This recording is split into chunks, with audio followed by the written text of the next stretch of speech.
Sip. Yan nga. Ay, yung isang takal yung 10 piso lang yun. Eh, kung binakabili, hindi nga ako naubos yung 2 takal sa labas. Piso nga lang daw sabi dun sa ano eh. Dun sa chichirya kanina eh, no? Una sabi sa 3 piso. Piso, sabi nung una piso. Ay, na. Naging 3-5. Oh. Hirapan magtuo. Oo. Naging 3 110 daw eh. Ikaw, porque ano, tinaasin mo na. Oo nga, piso lang yun eh. Piso sabi mo kanina eh. Ayan, yun natin. Ayan mo, Mabila oo. na yung Doon San Juan din yun. Minsan lang eh. Kaya ganun magsalita. San Juan, Batangas. Ha? Sino yung may tindahan? Hindi, yung isa. Ah, hindi siya mismo taga rito.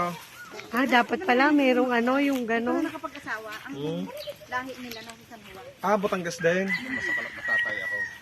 Ako din kanina. Parang Nasa katansya. dapat Ako din pare Edwin, nakadalwa na. Babayad sa 10 diyan. Walang babayaran. Bakit? Doon daw tayo sa walang interest. May interest ba? Ano? Oh, wala. Kahit may entrance, oh, gusto Kahit nyo. 10 Isa. mabayad. Sana. Hindi, kasi doon nga tayo pupunta sa walang nagmamayari. Mag-vlog ka nga rin. Hindi nga ako marunong mag-vlog, nahihiya ako. Si Edwin, mama Ah, ikaw marunong mag-vlog. Vlog. Mamaya ikaw. Ah, sige. Di sasabihin mo lang Ah, papunta kami ng ilog. Tara, punta tayo. Mga kasama ko, mga nagbablog eh. Ah, laki naman ng kita ba eh. Pag... Maganda may ano pala, yung gano'n, mahaba. Stick. Ayun, Yun na oh. nga. Tingnan mo, ito nalimutan ko na to. Ayun, oh, nga, oh. ayun siguro may mga katilis ka. Ayun, oh. Hindi, wala amang gatid siya. Ha? Harbid doon yung yoga na gano'n. Ayun nga, oh. Oh. Sa kapatid ito ni Kalinda. Ito? Ay, ito ba yung kaibigan? Ay, ang ganda, oh. Lawak ng lupa.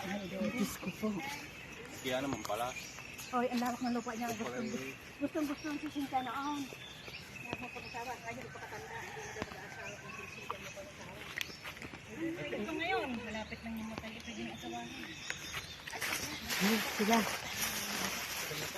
Yung mga kasama ko.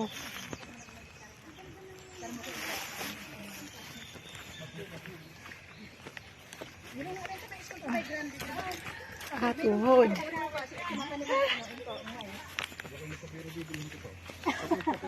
Paano ba pag ano?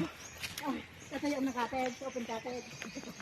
Paano ba pag babaliktad to?